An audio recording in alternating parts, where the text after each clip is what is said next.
Do the bulls have reason to believe they can have a hot Christmas rally? Is this bear market ever going to end? Is the stock market going to make a soft landing? Or is the stock market going to crash into the gates of hell? Hang on, the answers are wildly bearish.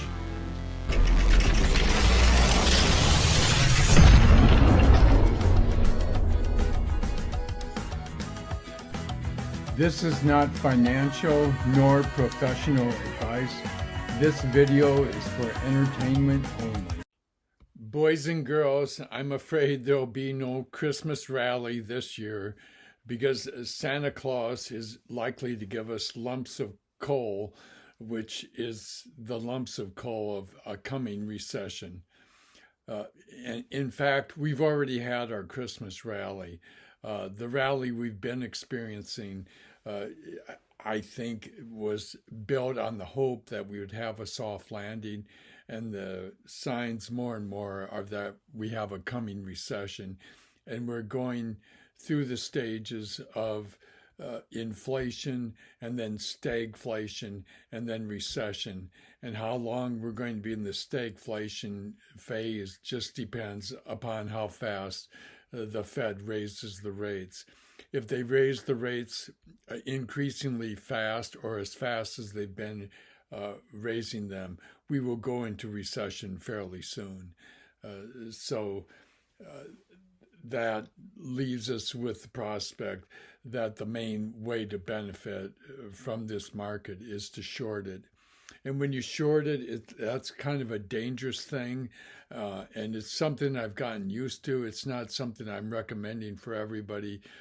You may be ahead to stay out of the market and put your money someplace where you can get some interest on it, because at least interest rates will be going up.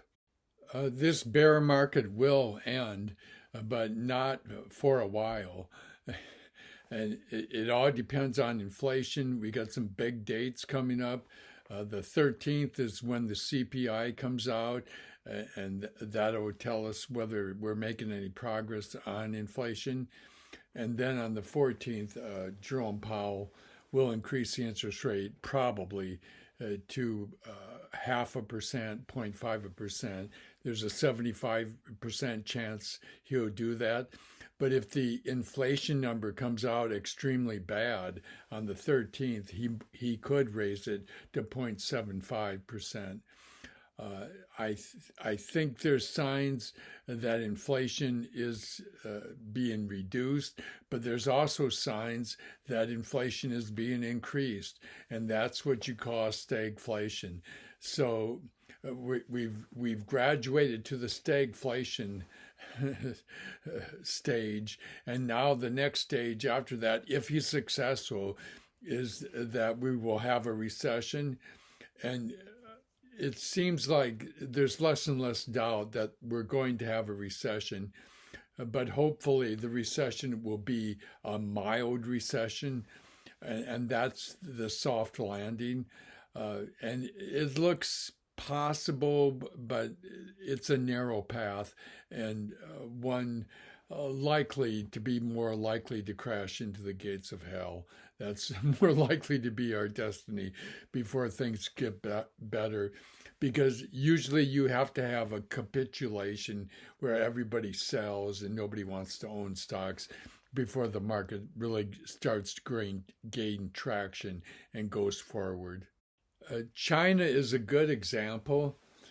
There's arguments that China's lockdowns are decreasing, which should be good news, right? But actually, that increases the demand for oil. So then the price of oil goes up.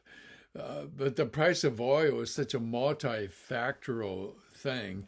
The G7 and Japan and Canada and Australia and all the Western countries have put a cap of $60 of what they will pay Russia for oil. So that has an effect on decreasing oil. And the price of oil has come down massively. As I speak, the price is $75. It was over $120 not that long ago. So that's a massive deflationary effect. But then you have the worries about the demand increasing in China.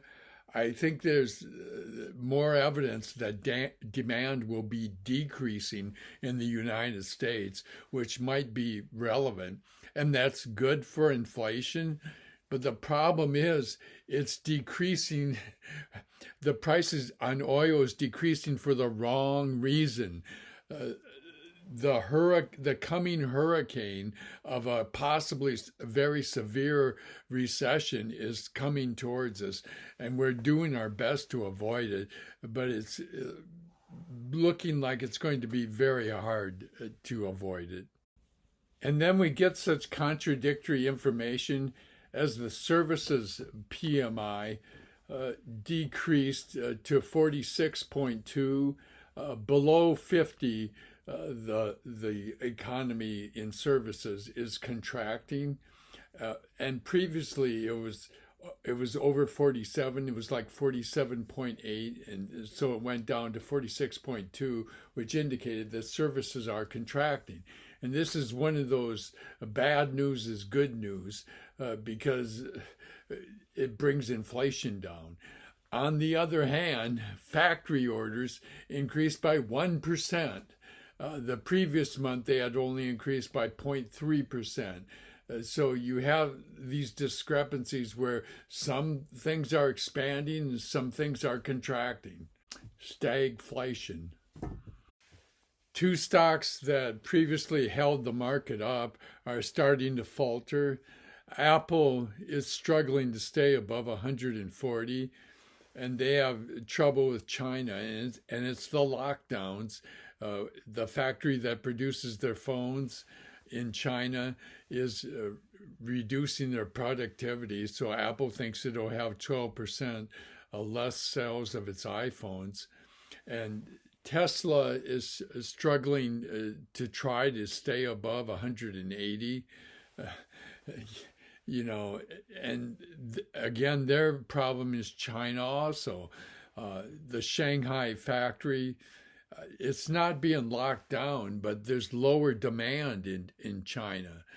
So these good news stories about China, I don't believe them. From what I hear from U.S. companies that operate in China, that they're reporting bad news.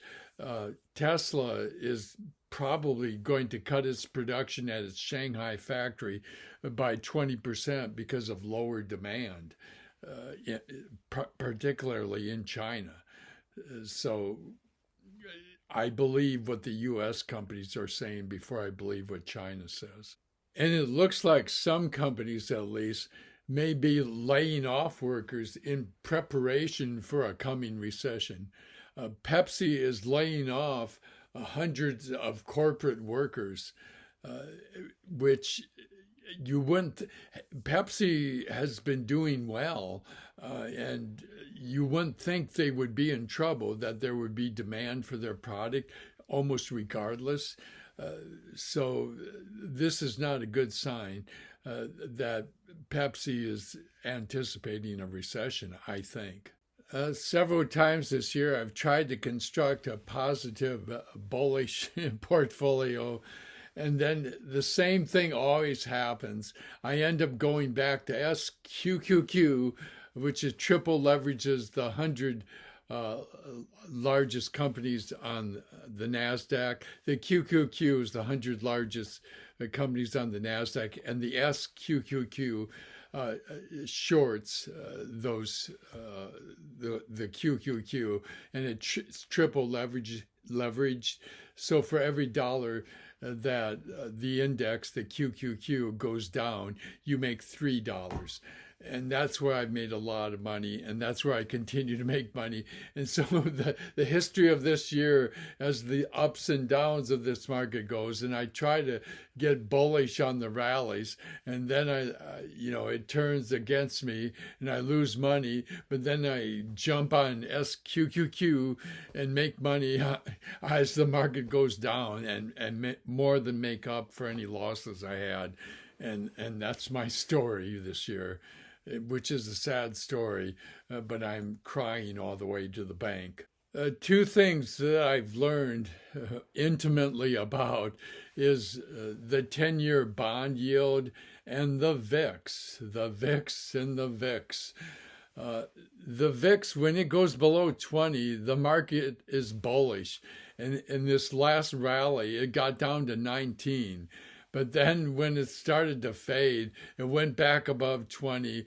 And as it went from 19 to 22, I got more and more into the SQQQ.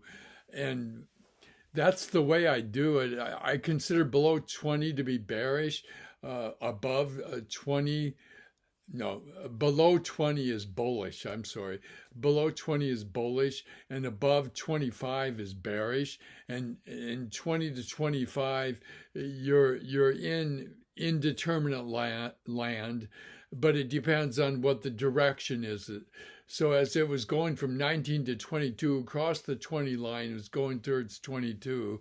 It's probably bearish, and so I jumped into the SQQQ, and hopefully I invested a moderate amount, and I'll add on to it as the VIX increases, or I might decrease it as the VIX if the VIX were to turn around and decrease. The best evidence we have for a coming recession, a likely coming recession, is the inversion of the 2-year upon the 10-year bond. And even the 3-month and the 10-year bond are inverted, and that virtually always leads to a recession. The question is, how bad will it be? The 2-year bond has been approaching 4.5%. The 10-year bond has been going down to like approaching 3.5% again. And this just tells you that the bond market thinks that as they increase the interest rates, that things are going to break, and the Fed will be forced to reduce interest rates over a 10-year period, which really is kind of reasonable. So it's affecting my trading. I think the big event is going to be December 13th when the CPI comes out, because that will tell the tale of what's going to happen with the Fed. If it comes out higher than expected, he may go to 75, and you can expect the market just to crash then. And I will be listening to the CPI report on the 13th, and I will go in heavy on SQQQ if the inflation report is bad, that being that inflation comes in higher than expected, because then Powell is going to come in at 0.75 of an interest rate increase, and that's going to be a surprise to everyone, and the stock market does not like surprises. It is possible that if the inflation number comes in lower than expected on December 13th, that I might then go to TQQQ, which triple leverages the QQQ on the upside. For every dollar that the QQQ goes up, you get $3. But I think that would be my TQQQ would be much more temporary than my SQQQ trades, simply because eventually even that is bad news. Because if let's say I'll be ridiculous for a minute. Let's say inflation went to 2% on December 13th. It's not going to. I'm just saying this for illustration purposes. But if it came in at a ridiculously low number, that would mean that what the Fed has done has worked too well, and that it is actively crashing the economy now, and the Fed is going to have to pivot. And when the Fed pivots, that's usually not good news. They usually do it because the economy has crashed, and they would do that in anticipation of a further crashing, which would bring the stock market down. So coming in too good is not that good of a thing either. The best thing is that would be for it to come in, let's say 0.5% lower than what they forecast. That would be ideal. And then I would jump on the TQQQ and ride it up. But most of all, I'm more comfortable trading the SQQQ or simply staying out of the market if I think things are good and waiting for things to fall out in the right way, so that I can once again accomplish my dream of investing in somewhat bullish stocks. This shorting, I sort of hate it, but it's made me a lot of money, and I'll continue to do it. I get off the path of it because I keep being hopeful. So you're punished for being hopeful in this deeply bear market. And looking at the chart of the SQQQ, I'll be taking my fourth ride up with the SQQQ, and we'll be riding up from the 40s into the 60s, which it seems to be its favorite destination place. And I'm happy to ride it up again, and because it makes up for all my losses, plus about 400,000 more. So I'm happy to do it. It pains me that I have to do it, but this is the only way I've been able to make money in this market this year. It will not allow me to be bullish, which is what I want to be. Be sure to smash the like button, and be sure to subscribe and hit the notification bell if you want to be notified of future videos. And thank you all very much.